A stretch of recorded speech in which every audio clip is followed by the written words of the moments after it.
la journée est consacrée au rôle des centres sociaux et aux stratégies à poursuivre ou à construire sur cette enjeu de transition sociale, écologique et solidaire.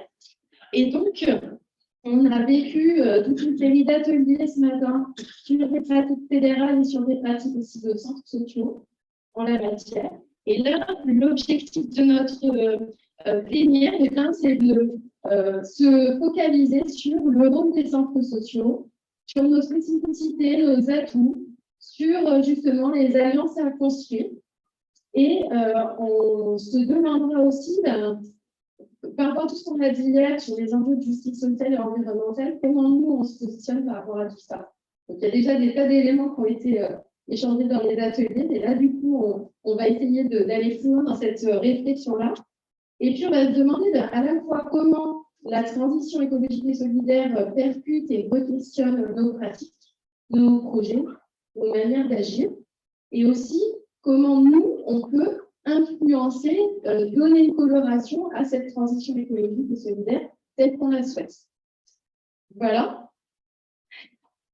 Et du coup, pour parler de tout ça, nous avons une riche table ronde avec 6 intervenants intervenantes. Lucie Baptiste, qui est chargée de mission à la Fédération du Maine et Loire-Mayenne et qui va nous parler d'un travail de loi que tu as réalisé sur le sujet. Isabelle Petit, qui est présidente du Centre social qui est situé à Valenciennes. Et Léonore, qui est aussi de Valenciennes, et Léonore Laboyenne, qui est directrice du développement de l'association des centres sociaux du Valenciennois. Voilà. Et puis, nous aurons ensuite un échange avec Pascal Lamou, qui est administrateur à la Fédération du Monde de la métropole de Lyon, Élodie Landouin, chargée de mission à la Fédé également, et Mélanie Pousset, qui est déléguée de l'Union Auvergne-Rhône-Alpes des centres sociaux. Voilà. Et on va démarrer avec vous tout de suite, et notamment avec toi, Lucie, puisque donc, tu as réalisé toute une recherche, un travail de terrain, un master, justement sur ce rôle-là, les centres sociaux à la transition écologique et solidaire. Et donc, tu vas nous parler des atouts et du rôle des centres sociaux sur les territoires. Oui, donc, du coup, voilà, on l'a vu sur la journée d'hier, voilà, on a pu échanger chacun. On sait, les centres sociaux font déjà beaucoup de choses sur la thématique. Il y a beaucoup d'actions mises en place. Après, ce n'est pas toujours lisible de l'extérieur. Bon, je vais certainement enfoncer plein de portes ouvertes, mais ça fait du bien de se le dire. Donc, en fait, on a plein d'atouts pour s'engager sur cette question-là à l'échelle des territoires. Et du coup, voilà, donc dans le cadre de ma soutenance de mémoire, j'ai lissé un peu tous ces atouts qu'on avait. Et donc, déjà, au niveau de notre identité, notre histoire, de nos fondements, nos valeurs, voilà, on est présent quand même, ça fait 100 ans, donc on est quand même bien implanté. Voilà, avec nos ambitions de justice sociale et de démocratie réaffirmées dans le cadre des banquets citoyens, on s'inscrit également dans tout un tas de champs et de réseaux, donc au niveau de l'éducation populaire, au niveau de l'économie sociale et solidaire, au niveau du développement social. Donc voilà, on est reconnus aussi comme des acteurs clés à l'échelle des territoires. Donc, au niveau de notre maillage territorial, on est implanté partout en France et dans les dom-toms. Du coup, on est fédérés, en plus, on travaille tous en réseau, donc voilà, on peut partager énormément de choses. On a une force de frappe considérable parce que j'ai repris CELAX 2021. Au total, on est 65 000 salariés dans les centres sociaux, donc je ne compte pas les fédés en plus, ce qui représente 30 000 équivalents temps plein. Donc, du coup, voilà, ça fait du monde aussi. Voilà, on a une force de frappe et des moyens humains importants. Du coup, on est des acteurs de terrain, de proximité. On connaît bien nos territoires, voilà, on connaît les acteurs, on connaît les élus, les institutions, les partenaires, on fait des analyses du besoin sociaux, donc voilà, on a une bonne maîtrise de nos territoires, on connaît les besoins. On est un carrefour en tant que centre social entre les habitants, les pouvoirs publics, les institutions et les différents acteurs. On est vraiment voilà, au milieu de tout ça. On peut avoir un rôle aussi de lien important. De par nos actions, donc, et nos trois dimensions individuelles, collectives et intérêt général, donc les trois maisons du fonds social, on a énormément plein de portes d'entrée, voilà, qui nous palette d'activités hyper large, qui fait que voilà, il y a tout un tas de publics qui rentrent dans nos structures par plein de portes différentes. On a un accueil inconditionnel et inclusif, donc enfin voilà, aujourd'hui on fait partie des structures, des lieux, des espaces sur les territoires où n'importe qui peut entrer, pousser la porte, s'exprimer. Voilà, et donc via cet accueil conditionnel, on a une mixité de public qui est importante. Du coup, dans nos ingrédients, dans nos outils, nos méthodes, on a également plein de choses intéressantes. Voilà, de par notre posture, on est sur des postures d'animation, de facilitation. Voilà, on n'est pas dans des postures descendantes. On est au même niveau que les habitants, que les gens qui viennent. Et du coup, on n'est pas là en tant que donneur de leçons ou quoi que ce soit. Donc, c'est intéressant dans nos postures aussi. Nos outils, donc le développement du pouvoir d'agir et l'aller vers, tous les outils d'éducation populaire, on est sur du faire ensemble, on est sur voilà, des méthodes d'intelligence collective, qui nous permet à chacun aussi de trouver sa place au sein du groupe, dans des échanges de savoir. Voilà, tout le monde a apporté, on s'éclaire les uns les autres, habitants et professionnels et bénévoles. On a des liens de confiance avec les habitants. Voilà, aujourd'hui, il y a une certaine défiance vis-à-vis des pouvoirs publics. Voilà, nous, c'est vrai qu'on travaille dans la confiance avec les personnes. On travaille aussi en confiance avec les élus, avec les partenaires. On est réputé être des lieux de convivialité, des lieux créatifs, voilà, des enthousiastes, parfois décalés, mais ça fait notre charme aussi. Donc en fait, on a tout un tas d'atouts à jouer dans ce combat-là. Et donc, par rapport au rôle qu'on peut avoir à l'échelle des territoires, moi j'ai distingué le penser et le faire. Donc par rapport aux pensées, et dans le penser, il y a l'idée de créer du récit, un récit autour d'un avenir durable. Du coup, on a un rôle à jouer pour rassembler les personnes, coopérer avec les autres acteurs et d'associer largement les habitants et de faire en sorte de reconnecter justement et d'aller avec les habitants sur ces instants justement où on discute, où on réfléchit à l'avenir, où on prend des décisions. On a aussi un rôle à jouer dans la déconstruction des schémas de pensée et des mythes qui parfois nous enferment. Voilà, ceux qui ont participé hier aux 2030 Glorieuses, voilà, on peut ouvrir les perspectives, libérer l'imaginaire via tout un tas d'outils existants qu'on peut s'approprier, diffuser, sur lesquels on peut se reposer ou inventer aussi des choses. J'entendais le centre social Paris en 2050, je ne sais plus en quel c'est. Mais voilà, il y a des outils aussi qui se créent à droite à gauche qu'on peut partager sur les deux. On est là aussi pour donner des clés de compréhension. Aujourd'hui, la transition écologique, on entend parler dans les médias. Voilà, c'est toujours un truc.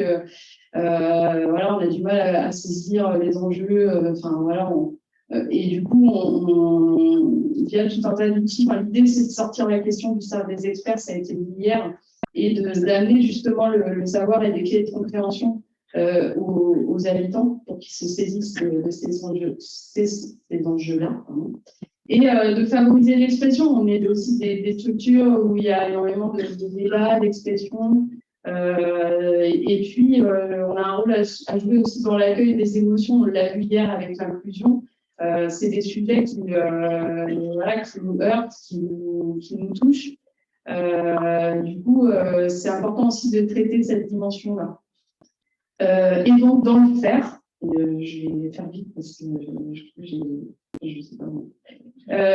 Du coup, voilà, dans le faire, on est là aussi pour stimuler le pouvoir d'agir justement des habitants et sortir du sentiment d'impuissance qu'on peut avoir parfois. On est là pour favoriser les échanges et la réappropriation des savoirs et des savoir-faire. Il y a tout un tas d'actions aussi qui vont dans ce sens-là. On est là pour expérimenter ensemble, pour s'accompagner les uns les autres, s'accompagner à faire des pas de côté, expérimenter des nouvelles choses, faciliter et valoriser les émergences d'alternatives citoyennes. On est là aussi pour tester, pour innover, pour essayer aussi ce qui marche. On le voit sur ces 2 jours, il y a plein de choses. Voilà, on peut chercher plein d'idées à droite à gauche. Et j'ai ajouté aussi quelque chose d'important, je pense, c'est qu'il faut aussi qu'on veille à laisser une place à la jeunesse sur ces sujets-là, pour qu'ils prennent part à nos côtés aussi à ces réflexions, parce que c'est important pour eux, pour nous, pour le pays. Y a-t-il aussi, alors, quand on a préparé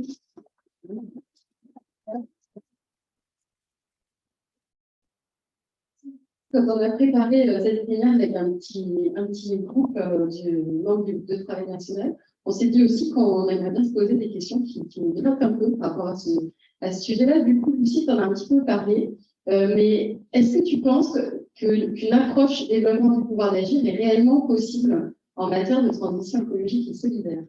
Bien sûr. Bien sûr, enfin voilà, du coup, j'en parlais vite fait tout à l'heure, face à tous ces constats-là, on peut se sentir un peu impuissant face aux enjeux. Et du coup, il y a une dimension d'urgence, et puis il y a le côté, le fait de ne pas voir tout de suite le résultat, les effets de nos actions quand on commence à faire des choses.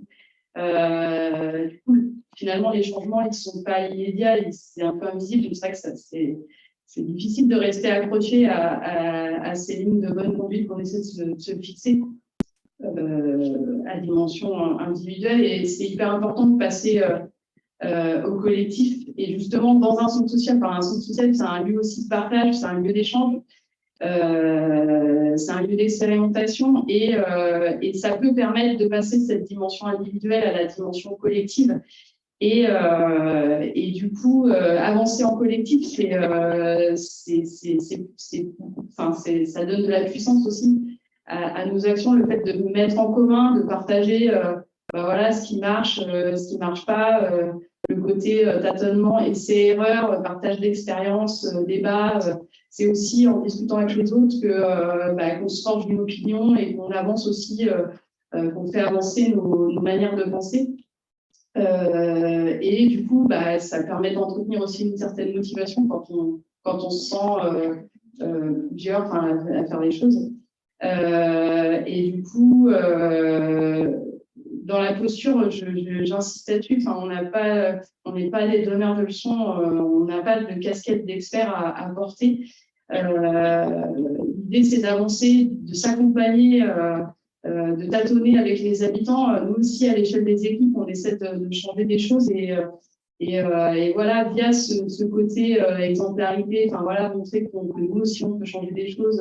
Ça amène aussi à des questionnements, à des échanges.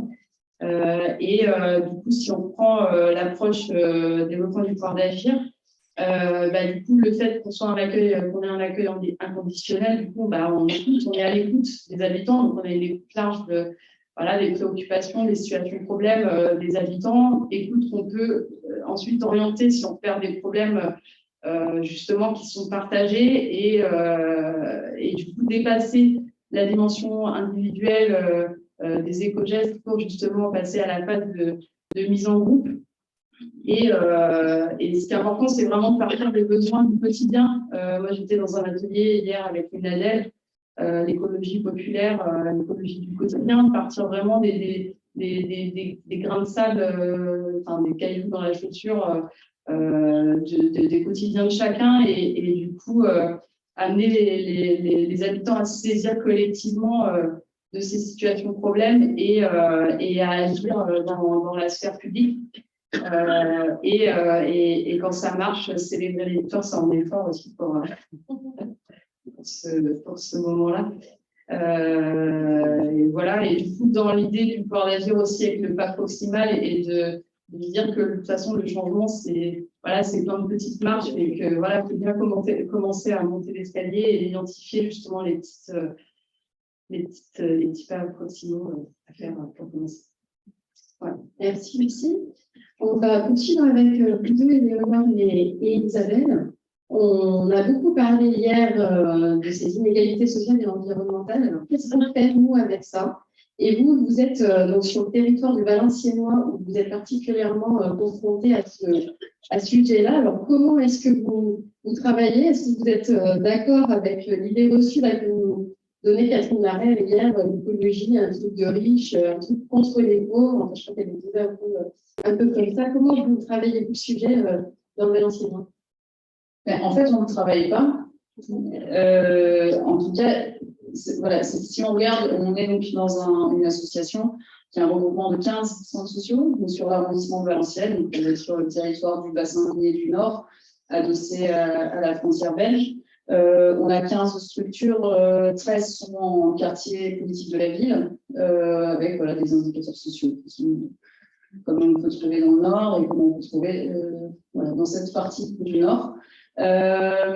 Et en fait, quand on regarde les projets sociaux des 15 structures, absolument aucun n'a posé comme enjeu la transition écologique. Cependant, on constate quand on est sur deux agglomérations, quand les agglomérations voilà, on veut poser un peu leur stratégie sur la transition écologique, ils se tournent vers les centres sociaux parce qu'eux ont bien identifié que les acteurs de la transition écologique, ils étaient dans les centres. Par contre, ce n'est pas affiché comme tel.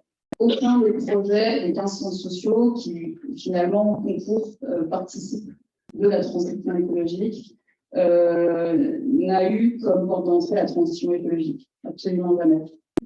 Et pourtant, quand on met bout à bout, quand on regarde ce qui se fait ça et là, voilà, il y a des transformations qui s'opèrent. Dans tous les domaines, on a quasiment partout aujourd'hui des hypercafés parce que les gens n'ont pas de moyens, donc il faut pouvoir réparer une machine à laver, il faut pouvoir réparer sa cafetière. Et puis parce qu'il y a des talents aussi pour le faire, il y a de la solidarité. On a des jardins partagés depuis très longtemps, on a des ateliers, des personnes qui cultivent des produits bio. On a dans un quartier vraiment en ville, à Valenciennes, on a les abords du centre social, c'est tout petit, c'est un refuge LPO. On a même une biquette, il y a des poules, il y a l'animatrice qui est présente aujourd'hui. Ce même centre social, parce que les parents ont des difficultés à amener les enfants et peur aussi d'amener les enfants jusque le collège qui est relativement loin, et depuis la rentrée de septembre, tous les matins, il y a un vélobus qui est mis en place. Donc, c'est des enfants qui ont 10-11 ans, qui tous les jours font du vélo, et contrairement à la légende, il n'est pas toujours beau dans le Nord. Et voilà. Donc, voilà, des projets, il y en a dans une cité minière où il n'y a pas, par exemple, de possibilité de compost, alors qu'à côté du centre social, il y a un jardin, il y a besoin de compost, il y a des jeunes qui ont, avec un vélo de triporteur, qui toutes les semaines vont récupérer des bioseaux chez des personnes qui ne peuvent pas se déplacer. Enfin voilà, des démarches comme ça, il y en a plein. Mais absolument jamais ça a été affiché comme notre projet de transition écologique. Voilà, donc c'est vraiment, c'est d'abord des actes, c'est d'abord des réponses à des problématiques. Et des problématiques qui sont souvent liées à des enjeux de précarité, de grande précarité. On a à Denain un fruit solidaire qui, au départ, est aussi un moyen de se dire qu'on a beaucoup de personnes qui ont des grosses difficultés quotidiennement à pouvoir donner à manger correctement à leurs enfants et à eux-mêmes, évidemment. Et donc, les habitants se sont dit, tiens, quand on a des choses en trop, quand on a des choses qui vont périmer, on les met dans le frigo. Ce n'est pas un projet, au départ, pour répondre à un enjeu écologique, mais finalement, voilà, ça y répond. Je pense que la meilleure ambassadrice, c'est peut-être une habitante d'un de ces quartiers qui peut vous expliquer comment, dans son centre social, ils sont venus avoir un partenariat avec Atmo, Hauts-de-France. Enfin, c'est quand même pas des choses qui se font de manière très spontanée. Et pourtant, voilà, c'est dans un quartier de Valenciennes habitant. Oui, déjà, je voudrais remercier la Fédération des centres de Nord-Pas-de-Calais parce que je bénéficie des formations du collectif Marvel. Et sans ces formations-là, je ne serais pas ici vendue. Donc, c'est grâce à eux que je suis vendue parce que, voilà, ne faites pas peur.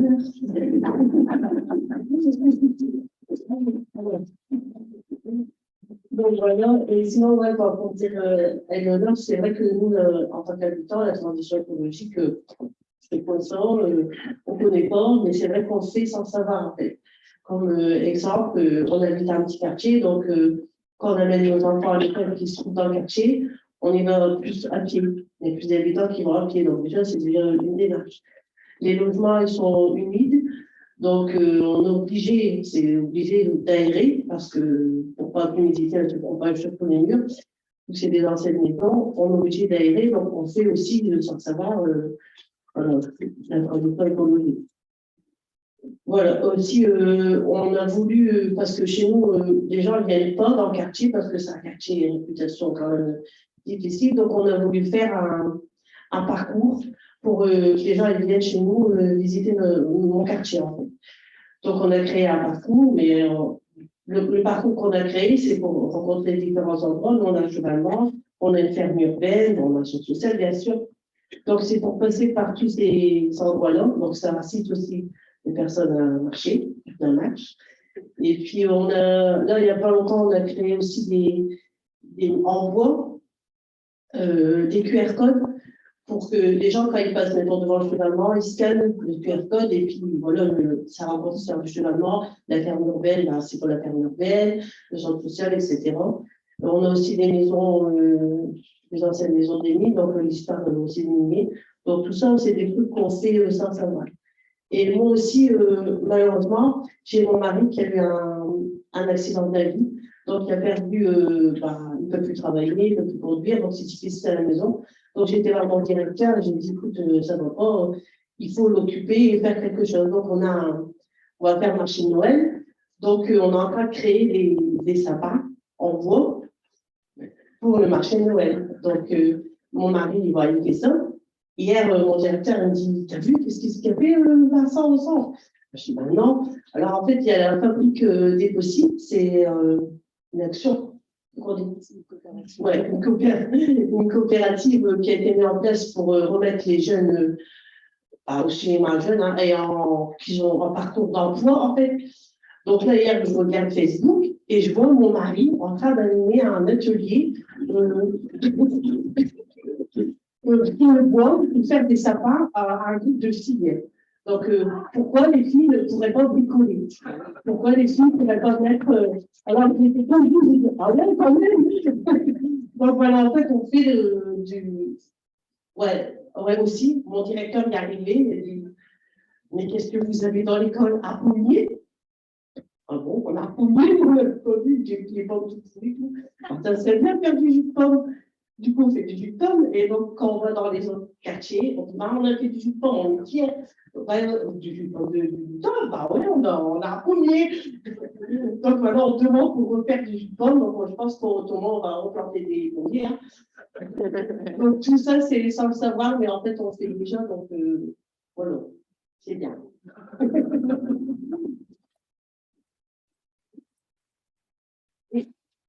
Il y avait quelques parties aussi qu'il y a eu une action autour d'une bretelle d'autoroute, une action autour de la qualité de l'air. Ah oui, avec Admo, ouais, c'était un grand événement. Justement, quand Admo, ils nous ont dit, voilà, il faut aérer, bon, on fait des gens, il faut marcher, bon, on fait des gens. Donc voilà, mais c'est bien parce qu'on a fait un grand événement sur le quartier, donc on était fiers, on a fait de la presse et tout, les gros élus et tout. Donc, ça a fait venir aussi beaucoup de gens dans le quartier. Ouais, et aussi, on a des capteurs pour mettre dans les maisons, pour mesurer la qualité de l'air. Donc, ça, c'est bien. Donc, en fait, eux, à nous, nous ont fait prendre conscience qu'on faisait attention à notre environnement sans savoir. Et voilà, ils ont plus fait ça. Quoi. Donc, maintenant, ben, on en a conscience, donc on fait plus attention. Merci à vous deux. Eh bien, on va continuer à à parler de l'action des centres sociaux et zoomer sur les alliances avec vous deux, Élodie et Pascal. Quel type d'alliance on construit sur les territoires pour mener des projets et comment ça se construit? Vous avez plusieurs expériences dans le Rhône avec des alliés un peu différents. Est-ce que vous pouvez nous raconter ça? Alors déjà, moi, je vais être juste porte-parole d'un travail qui a été mené avec des centres sociaux il y a une quinzaine de jours, où justement, on s'est imaginé finalement le centre social de demain, ce serait quoi? Ça passerait par quoi? Quelles seraient les méthodes? Et surtout, avec qui on le ferait? Et c'est comme ça qu'on a repéré plusieurs alliances qui nous paraissaient vraiment essentielles et qui sont un peu le socle pour agir. Et qui crée des dynamiques. Donc, la première alliance, en fait, qui revient régulièrement et qui a aussi fait l'objet d'ateliers aujourd'hui, c'est l'alliance en interne. En fait, comment on met autour de la table tant des professionnels qui ont des problématiques particulières parce qu'ils s'occupent, par exemple, d'enfants, ils sont dans des crèches ou ils sont responsables de crèches, directeurs ou animateurs d'accueil de loisirs, donc voilà, avec des enjeux qui sont différents. Et aussi mettre autour de la table bien les habitants, partir de leurs problématiques à eux et le conseil d'administration. Donc voilà, des enjeux variés, mais pour autant qui ont tous le mérite d'exister. Là, je cite Yann Le Gauthier qui dit tous les enjeux sont légitimes du moment qu'ils existent, donc il faut bien les prendre en compte pour pouvoir avancer collectivement. Des alliances territoriales, ça c'est vraiment le point qui est revenu dans tous les témoignages et hier notamment. Un peu comme l'espace de changement possible en fait. Quelles alliances locales on porte, quels sont les enjeux que chacun repère et comment on fonctionne ensemble. Et c'est Stéphane Labranche qui disait que c'est l'espace où des changements peuvent s'effectuer dans l'élaboration notamment de divers scénarios possibles et c'est ici qu'on crée la justice spatiale. Les alliances aussi associatives, alors on n'en a pas peu parlé, mais les centres sociaux, notre rôle, c'est pas d'être expert en la matière, en question de transition écologique et de venir avec un savoir. C'est pas du tout notre fonctionnement. Mais comment on peut faire alliance avec des associations qui, elles, œuvrent au quotidien et qui militent là-dessus et qui sont porteurs voilà, de dynamique autour de l'accessibilité alimentaire, autour pour le coup de l'air, les questions d'air, d'énergie, et voilà. Et comment on fait alliance à un moment pour que deux méthodes qui ne sont pas toujours évidentes à mettre ensemble puissent fonctionner. Et puis, une dernière alliance qui était l'alliance politique et l'alliance financière, puisqu'on l'a dit, on a besoin aussi de soutien pour mettre en place nos actions. Et les alliances peuvent être parfois difficiles, mais il y a des alliances qui fonctionnent et qui fonctionnent bien, notamment sur le Rhône et sur la métropole de Lyon, mais voilà, on l'a présenté hier, on a un alignement de planètes plutôt positif de ce point de vue-là, on a pu faire alliance, mais on est conscient que ce n'est pas toujours possible. Et du coup, là, je vais laisser la parole à Pascal pour nous présenter des projets qu'on puisse mener sur le Rhône en raison de ces alliances-là. Et je vais juste ajouter une autre alliance dont on n'avait pas parlé, on n'avait pas remonté jusque-là, mais qui est l'alliance scientifique, et notamment sur la question de la justice sociale, de comment on traite les questions d'inégalité. Et c'est Guillaume Rigaud qui l'a dit hier, finalement, il faut aussi qu'on fasse alliance là-dessus entre l'expertise d'usage et le savoir, l'expérience du quotidien et une analyse scientifique. Voilà, donc on parle de métropole de Lyon, ça veut dire, Élodie évoque s'adresser à des élus. Et en fait, une des motivations qui pousse, c'est de donner à voir, de sortir de l'entre-soi, en fait. Et pour ça, eh bien, je pense que la transition écologique, c'est une chance pour les centres sociaux, pour les fédérations. Pourquoi? C'est que les centres sociaux, ils sont puissants. On vient de l'évoquer tout à l'heure. Les centres sociaux, ils ont plein de pratiques. Ça, c'est la première chose. C'est ça leur puissance. Les fédérations, alors, de mon point de vue, de mon petit point de vue de la lorgnette, je partage des idées avec des gens qui sont énormément dans la réflexion et qui sont beaucoup en relation justement avec les partenariats possibles, qui construisent sans arrêt. Et donc, notre puissance commune entre les centres sociaux et les fédérations, c'est d'unir ces puissances pour donner à voir. Un des exemples que je peux citer qui s'est passé au niveau du territoire du département du Rhône et de la métropole de Lyon, c'est utilisons une pratique des centres sociaux, adressons-nous aux centres sociaux. Quelle pratique on peut mettre en œuvre? Ah, mais il y a des cuisines dans les centres sociaux, non, je crois. Ça fait combien d'années qu'il y a des cuisines dans les centres sociaux? C'est pas du tout nouveau, ça. Une cinquantaine d'années. Les gens sont là pour se parler, pour étudier des pratiques sur la cuisine, etc. Et pourquoi est-ce qu'on ne ferait pas, du moment que maintenant il y a cette injonction climatique qui arrive, du moment qu'il y a ces débats sur la transition écologique, et bien percuter toutes ces pratiques, pourquoi est-ce qu'on n'utiliserait pas vos pratiques pour donner à voir toutes les actions des centres sociaux?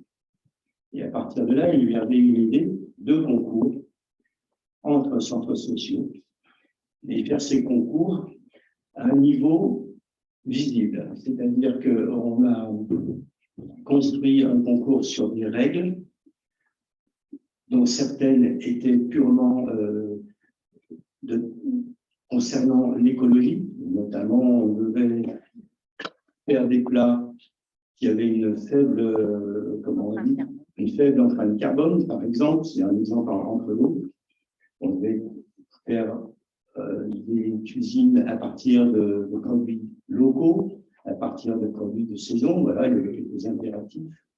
Et ensuite, au bout de 6 mois de maturation de ces plats qui étaient construits par les centres sociaux, il y a eu un concours. Et ce concours, ce n'était pas un concours entre soi. Ce concours, on l'a fait dans un lieu prestigieux. La cité gastronomique à Lyon, c'est quelque chose, c'est du prestige. Et qui on a introduit dans le jury, c'était des chefs lyonnais. Donc, donner à voir. Et grâce aux puissances relationnelles de la fédération, on a pu obtenir des moyens d'agir à partir de financement métropolitain, si on a vu. Voilà. Et du coup, cet événement est devenu visible. Il est devenu visible auprès des politiques, il est devenu visible aussi auprès de toutes les populations, même ceux qui ne connaissent pas les centres sociaux. Voilà. Merci, Pascal. Vas-y, termine. Non, c'est très bien. Du coup, on voit bien au jeu de valorisation aussi de toutes les actions qui sont menées. Peut-être juste une question pour faire écho à ce que vous venez de nous dire sur le Valenciennois. Est-ce que c'est une action là autour de l'alimentation et du concours cuisine que vous avez présentée comme une action pour la transition écologique ou pas du tout? Comment vous présentez ce travail-là? Alors, ce travail-là se fait dans le cadre du développement durable. Hein. On a toute une palette d'actions au niveau fédéral sur le développement durable et on essaie toujours d'utiliser cette méthodologie. On travaille également sur l'accès aux droits des seniors, par exemple. Voilà, donc c'est aussi, on utilise les mêmes méthodologies en partant des pratiques de nos adhérents. En complément, en fait, dans le cadre du concours, le portage était effectivement par le chantier transition écologique, mais au sein des centres sociaux, ça ne peut pas construire comme étant la participation à un concours transition écologique, enfin voilà, au changement d'habitude alimentaire, etc., mais plutôt de valorisation du savoir culinaire, voilà, que l'on pouvait partager et construire avec d'autres personnes et mettre en valeur ce jour-là. Ok, merci. Du coup, on va continuer. On va parler à tout, spécificité des centres sociaux, de notre identité. On va parler aussi juste de tous ces projets qui rentrent par des questions sociales et des questions du quotidien et qui travaillent la transition écologique. On a parlé d'alliance et du coup, Mélanie, par rapport à ça, d'abord en Rhône-Alpes, vous avez monté un projet en alliance avec des organisations assez différentes autour de, justement, du lien entre inégalité sociale et environnementale. Il y avait un atelier avec Le Grain autour de ce sujet-là. Et je sais que vous avez particulièrement réfléchi sur l'articulation entre des démarches individuelles, les éco-gestes, par exemple, qu'est-ce qu'on en fait? Est-ce que c'est notre rôle dans les centres sociaux? Et comment ça s'articule avec des démarches plus collectives? Et plus généralement, il y a une autre question que j'avais envie de te poser, c'est comment on se positionne en particulier dans les centres sociaux sur des alliances politiques? Est-ce qu'on fait alliance avec des mouvements qui sont plus revendicatifs? Par exemple, est-ce que c'est aussi une question qui nous gratte un petit peu? On a identifié ça avec le groupe, donc j'avais envie de te la poser à toi. Je sais pas si je vais répondre avec qu'est-ce qu'on fait, mais plutôt avec les questionnements qu'on a actuellement. Je cherche comment prendre les choses. Nous, quand on s'interroge notamment sur les questions de développement de pouvoir d'agir, sur les questions de qu'est-ce qui est important pour les gens, on se dit, en fait, on a une force, c'est qu'on est en capacité de pouvoir mettre en mouvement, de partir de besoins des personnes. Super bien exprimé tout à l'heure, c'est bien, en fait, nous, on fait des trucs qui répondent à ce qu'on a besoin au quotidien. On a des galères et on fait ça.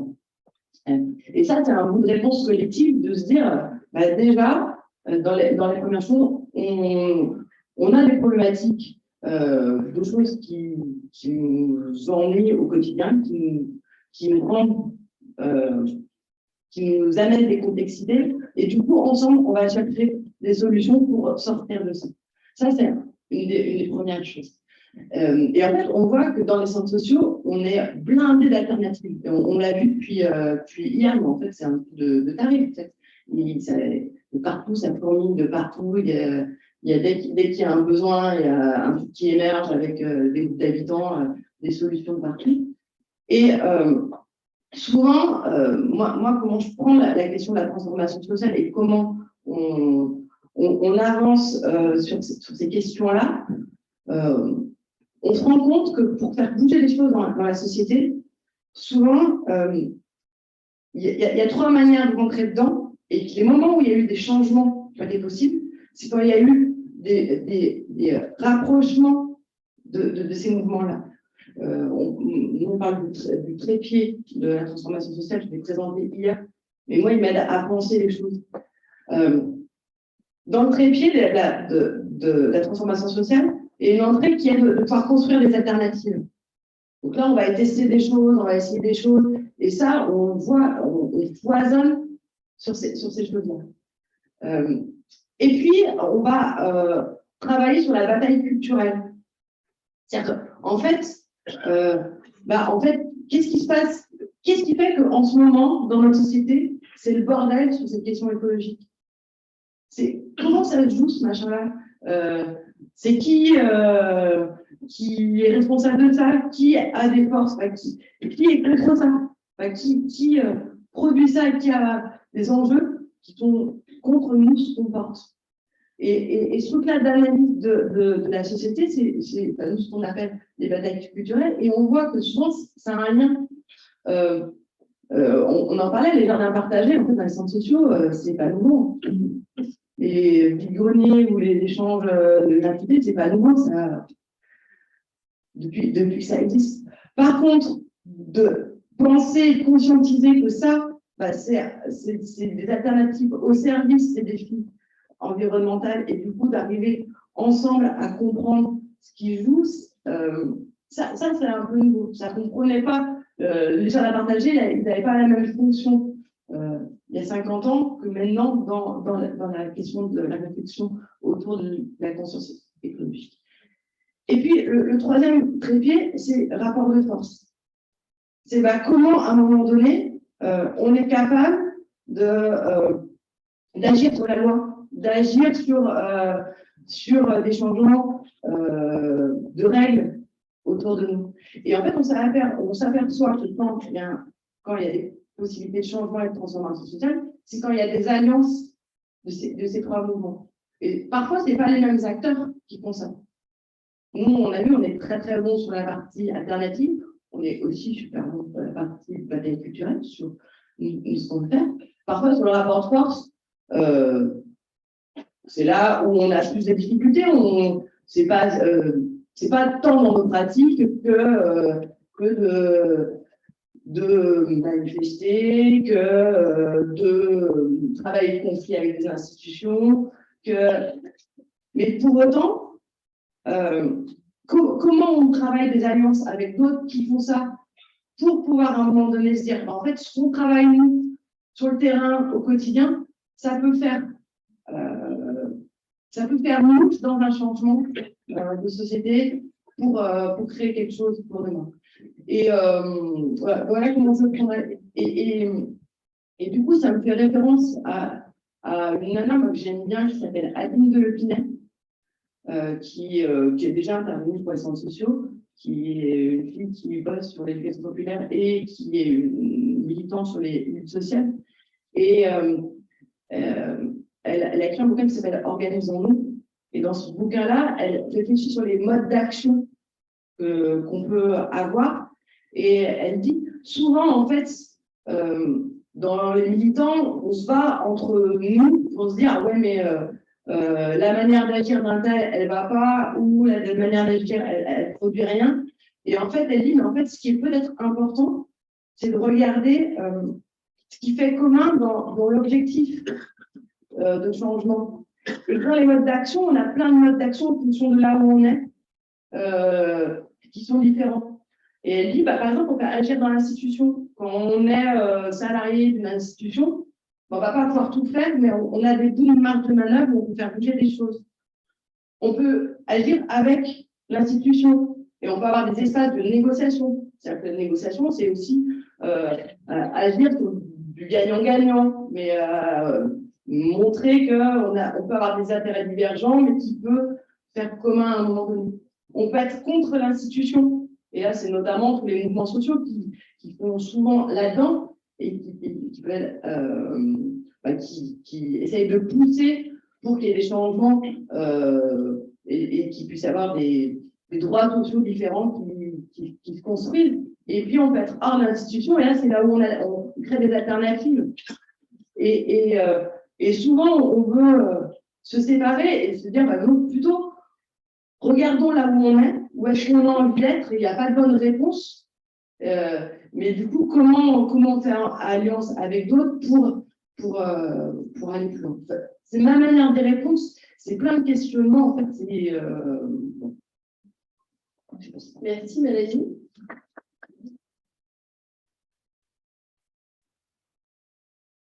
Je vous propose un petit tour de questions SMS après ce premier tour de piste.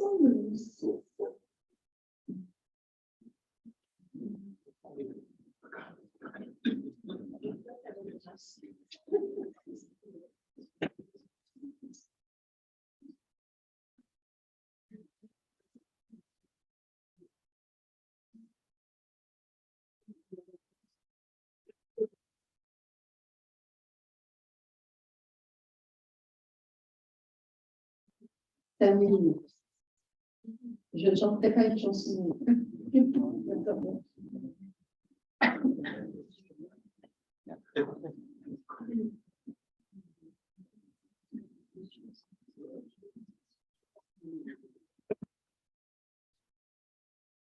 Alors, la transition écologique, citoyenne et solidaire n'est-ce pas un enjeu avant tout de travailler sur la souveraineté des territoires, sûrement une piste pour que les sciences sociaux s'approprient davantage les questions liées à l'eau, l'énergie, logement, l'alimentation. On va en lire 2 ou 3 et puis après vous attraperez celles qui vous plaisent. Est-ce pertinent pour notre réseau de se revendiquer acteur de la transition écologique et emprunter les éléments de langage et la philosophie d'action d'autres acteurs, alors même que l'on agit concrètement sans avoir besoin de l'afficher jusqu'alors, sauf obtenir la reconnaissance des financements des pouvoirs publics.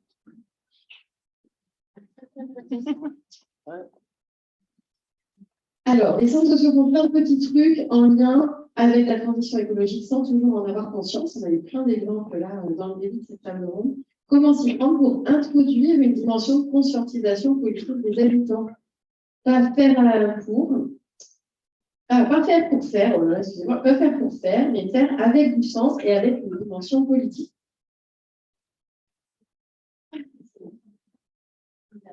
Et une dernière, alors pourquoi certains centres sociaux n'osent-ils pas encore afficher une ambition autour de la transition écologique? Qu'est-ce qu'ils prennent encore? Allez, Léona. Ouais, la dernière, ça pique un peu, c'est vrai que pour le coup, c'est pas du tout une question de pas oser, mais c'est pas, en fait, on part des besoins des habitants et encore une fois, c'est dans la construction des projets sociaux, nous, sur notre territoire, ça n'a pas été exprimé, ça n'a pas été posé comme notre cahier dans la chaussure, c'est le climat, etc. Donc, c'est pas une question de pas oser l'affirmer. Après, je suis d'accord avec l'idée qu'effectivement, reprendre les éléments dans le langage, donner l'impression de s'inscrire dans les attentes du gouvernement qui datent de la semaine dernière, alors que voilà, c'est des choses qu'on fait depuis toujours. Ça n'est nécessaire que par stratégie. Voilà, Et du coup, est-ce que vous le faites aussi? Oui, bien sûr, bien sûr. À la limite, ça, c'est là, pour le coup, c'est le boulot des professionnels, c'est le boulot de ceux qui sont dans la négociation. Ça fait partie de notre travail de parler la langue de ceux à qui on s'adresse. Et donc, ça veut dire aussi qu'on ne parle pas de transition écologique spontanément avec un habitant d'un territoire pour qui ce n'est pas une question. Voilà. Et après, sur la question de l'appropriation de la souveraineté du territoire, je suis tout à fait d'accord, c'est ça, dans les développements sociaux locaux, c'est ça aussi. Et donc, et sur la conscientisation, en fait, il n'y a pas besoin de le faire à marche forcée, hein, à mon sens. Je veux dire, nous, Isabelle qui a vu la proposition du colloque ici, je ne vais pas parler pour toi, mais c'est devenu, ça y est, derrière, ça prend sens. Je ne sais pas, Isabelle, si tu justement à la question sur la conscientisation, parce que tu commences est-ce qu'il y a des moments, comment ça se passe, le moment où, à partir d'une action X ou Y sur un sujet dans le quartier, sur le territoire, où il y a une connexion qui se fait, où on se dit, ah ben oui, c'est aussi en lien avec l'écologie, je ne sais pas si vous l'avez travaillé dans les projets auxquels tu as participé. Ouais. En fait, moi, je le vois plus en venant des événements comme celui-là. En fait. C'est vrai que qu'est-ce que j'ai vu dans les ateliers, je me dis, c'est vrai, nous, on fait déjà, en fait. Donc, c'est là qu'on prend conscience que, voilà, plus le temps passe, plus on va devoir s'y perdre dans cette transition. Donc, il va falloir que, dans les centres sociaux, ouais, on prenne conscience qu'on ne fait pas des ateliers cuisine pour faire des ateliers cuisine, ou voilà, qu'on ne fait pas de la marche parce que pour ramener nos enfants à l'école, mais que c'est bien aussi pour l'environnement, c'est mieux de marcher que de prendre sa voiture pour aller à l'école, et voilà. Donc, non. Ouais, du coup, je vais vous raconter une petite histoire rigolote à la fin. Du coup, j'ai eu un superbe logement, et c'est ici, au deuxième étage. Donc, j'avais la vue et tout, puis je dis, bon, allez, je vais prendre mon petit déjeuner, hein, avec mon pyjama. Donc, d'un seul coup, je me regarde dans le miroir, je dis, oh là là, catastrophe. Mon maillot, en fait, il y avait des petits cœurs, et c'était marqué jamais avion. Du coup, c'est un maillot que j'ai pris comme ça dans l'armoire machinalement, mais je l'ai regardé ce matin, je me dis, oh non, je ne suis quand même pas descendre de déjeuner comme ça.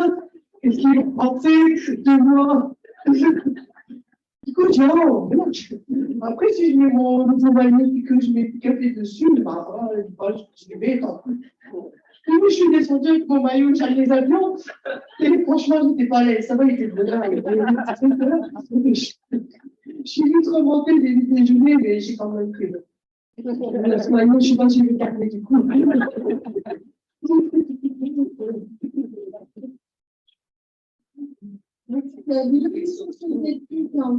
Ouais, c'est ça, c'est de la conscientisation, c'est ça. Voilà. Je ne sais plus laquelle c'est, mais il y en avait une avec les politiques publiques, les pouvoirs publics. Enfin, en gros, je me rappelle d'un truc d'hier qui m'a marqué. Je ne sais pas si je vais répondre vraiment. Ça m'a pensé à un truc, mais après, c'est plus une manière d'insister. Mais hier, je crois que c'était Guillaume Beau qui disait que justement les politiques publiques étaient descendantes et un peu déconnectées finalement de ce que les gens vivaient au quotidien et de ce qui était leur caillou dans la chaussure et de leurs réelles préoccupations. Et que justement, je pense que nous, c'est pas qu'il faut pas reprendre ou quoi, mais il faut vraiment partir des gens. Et faire remonter, faut faire en sens inverse en fait, et faire remonter aux institutions, au pouvoir public finalement, ce que les gens vivent vraiment et quels sont leurs réels cailloux dans la chaussure, leurs réelles difficultés, pour que ça vienne se confronter avec ce qui descend et essayer d'influencer ce qui pourra redescendre par la suite. Merci. Élodie, Pascal. Pardon. Et j'irais même pour compléter. Et j'irais même un peu plus loin, c'est-à-dire c'est pas simplement les politiques, c'est quand on dit donner à voir, c'est aussi à l'ensemble d'une population. Parce que en fait, cette contre-population de la transition écologique qui arrive en fait en percussion de toutes nos activités qu'on peut produire dans les centres sociaux, les autres populations qui ne font pas partie des centres sociaux, comme ça, si elle est informée de ce qu'on a pu produire, prend elle-même conscience des actions propres, du coup, ils sont, pour une certaine partie, écologiques d'eux-mêmes. Et ça fait prendre conscience qu'en fait, toutes les inventions qui viennent du haut ne sont pas forcément les meilleures. Voilà.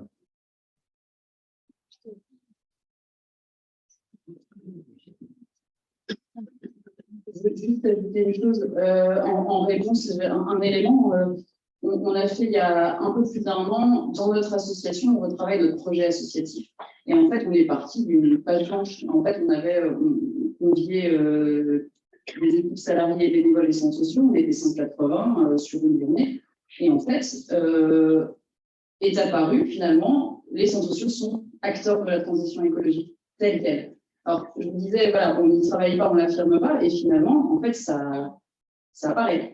Mais en vous disant, je n'ai pas forcément les éléments pour savoir si ce sont les bénévoles habitants. Enfin, nos bénévoles sont des habitants, c'est pas des. Enfin, voilà, je ne sais pas si ce sont des bénévoles ou des salariés, parce qu'on était que sur des groupes mixtes. Néanmoins, voilà, si on ne l'affirme pas nous, en tout cas, si ce n'est pas descendant, si ce n'est pas dans nos écrit au démarrage, on peut travailler à la transition écologique, c'est venu des 180 participants et dans tous les groupes, c'est apparu. Ça, c'est partie de ce qui a été indiscutable. Voilà.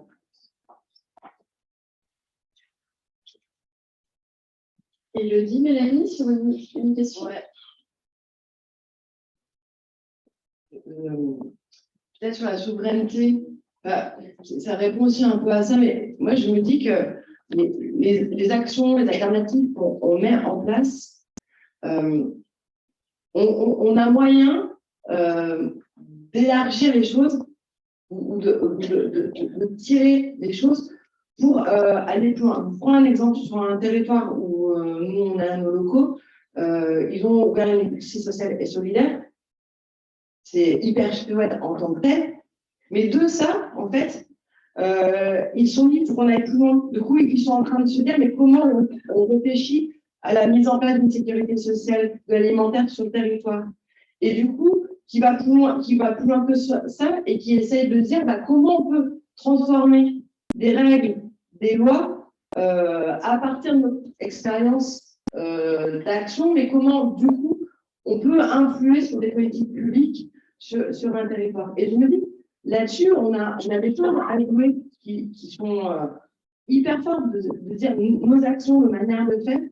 Derrière, elles permettent à un groupe, à des habitants de pouvoir réfléchir et faire des choses qui répondent à leurs besoins. Mais tout ce qu'on fait là, ça peut permettre aussi d'influer sur les politiques publiques, de proposer, d'aller à la rencontre de collectivités territoriales, de mairies, pour améliorer des situations en termes de logement, en termes d'alimentation, d'énergie, d'eau, parce qu'en fait, on a des choses à dire. Et du coup, ce mouvement-là, bah, comment on le bosse, comment de l'expertise que l'on a eue sur une action, et bah, du coup, on est en capacité de la mettre en dialogue avec large que nous et avec d'autres. Merci Mélanie. Elodie, sur la même question, sur la question des territoires. Enfin, Isabelle, le témoignage, il rend les choses évidentes. C'est-à-dire que c'est ici où les choses peuvent vraiment bouger et être palpables, en fait. C'est ici où on ne se sent pas impuissant parce que concrètement, ça se met en place, parce qu'en fait, on en a la possibilité, on a ce pouvoir-là, quoi.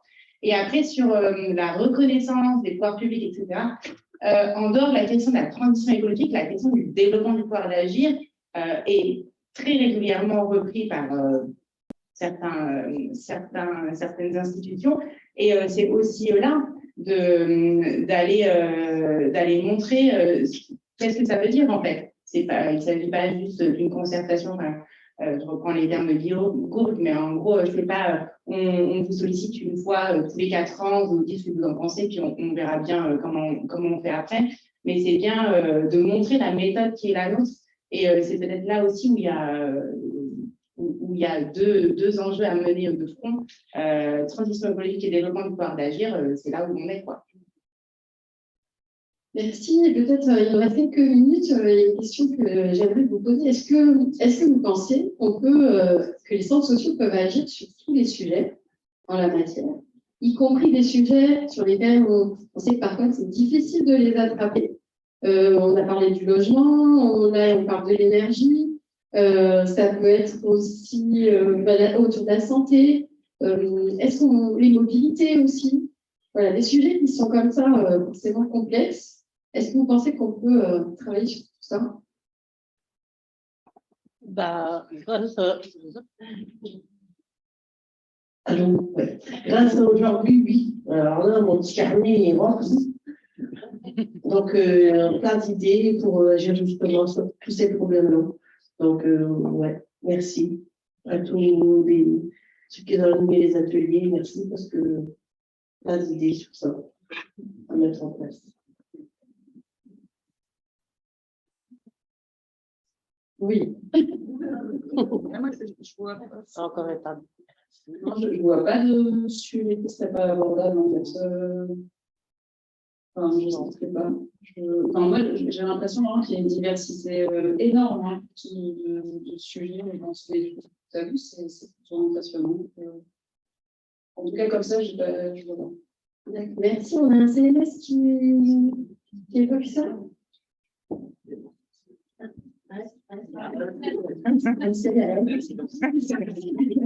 Est-ce que le rôle des centres sociaux n'est pas d'expliquer au pouvoir que l'écologie populaire est déjà là, dans les modes de vie et les projets des plus pauvres, et qu'il serait de bon ton d'arrêter de les éduquer et de mettre la pression, qu'il serait de bon ton d'arrêter de les éduquer, du coup, et de mettre la pression au CSP+.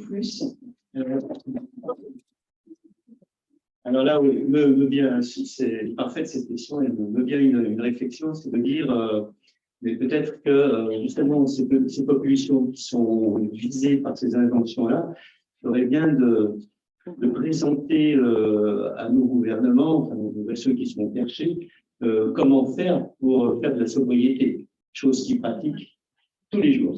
Voilà.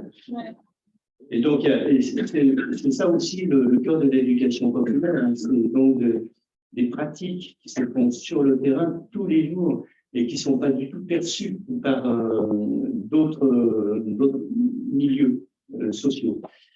Et c'est pour ça que sans arrêt, je ravage sur faire donner à voir ce qu'on fait, c'est essentiel pour éduquer ces autres populations. C'est vrai qu'à l'époque de la sobriété, ça a été un moment particulièrement qui a illustré peut-être un choc des cultures. C'est une expression, Eleonore, que tu as employée quand on a préparé cette plénière, de différence de manière de voir les choses en fait, entre des personnes effectivement qui en fait sont dans la sobriété déjà depuis des années, parce que là, ils se préoccupent plus de savoir comment chauffer leur logement, qui ne peuvent pas chauffer leur logement, alors que et pas de mettre à 19 ou 18,5 degrés. Ah oui, j'avais raconté une anecdote, c'était précise, un peu violente, hein, mais d'un atelier voilà, avec une personne bénévole dans un CCS qui expliquait, quand on parlait d'injonction de sobriété, etc., et qui disait, mais moi, j'ai reçu l'année dernière des personnes qui ne se sont pas chauffées l'hiver, et face à elle, une personne qui a les étoiles dans les yeux en disant, c'est merveilleux, moi non, je ne suis pas chauffée l'hiver dernier.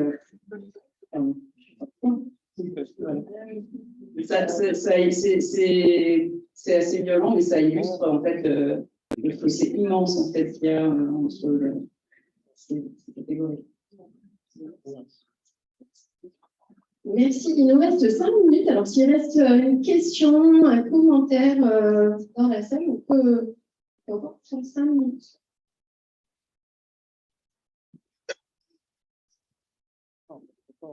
Juste un commentaire sur une des questions qui était posée, si tu n'es pas, entre guillemets, j'utilise le mot accompagner avec les pouvoirs publics.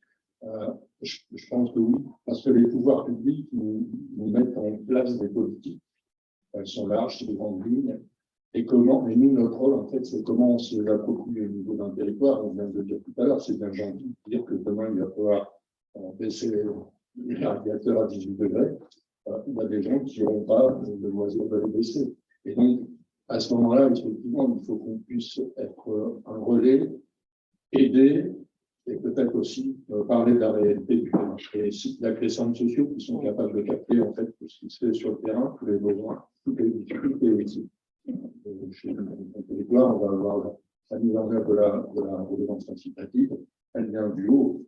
Et les premiers qui vont être impactés, ça va mettre nos habitants qui sont dans les barres qui vont avoir la facturation sans avoir forcément le pouvoir d'agir. C'est une magie.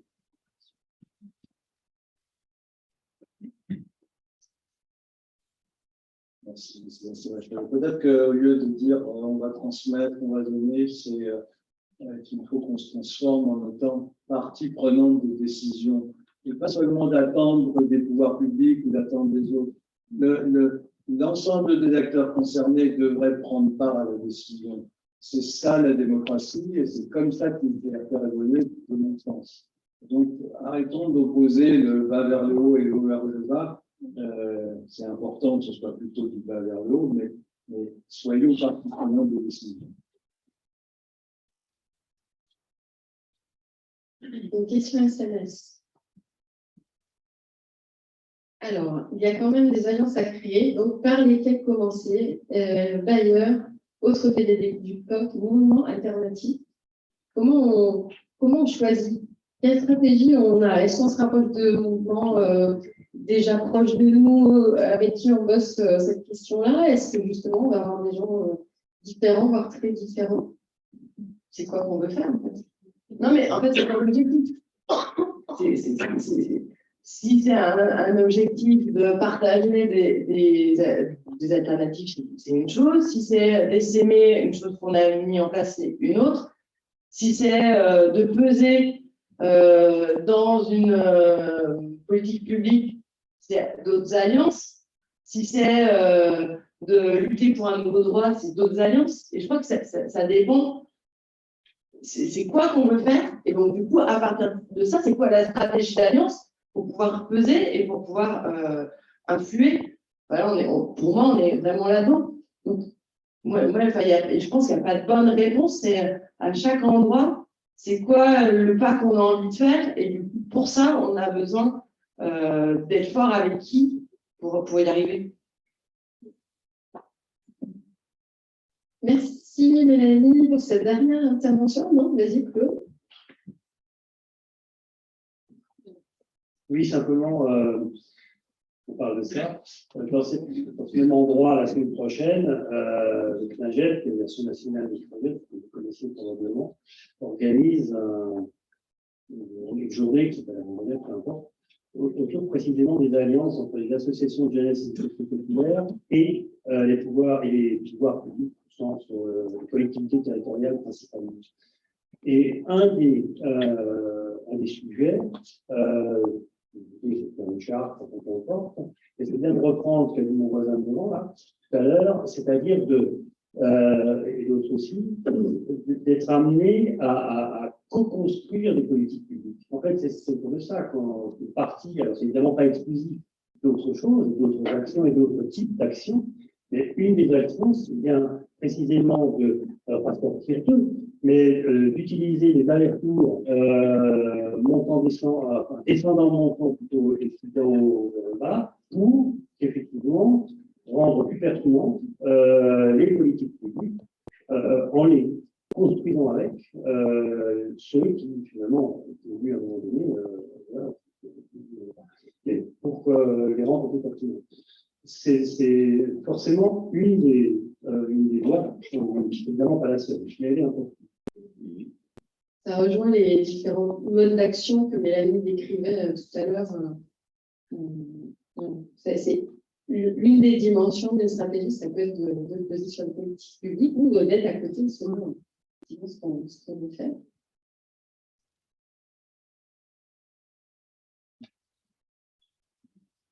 Et puis, on va s'en arrêter là pour cette troisième plénière.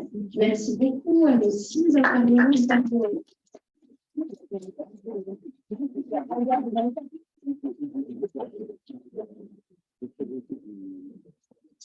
Peut-être juste un mot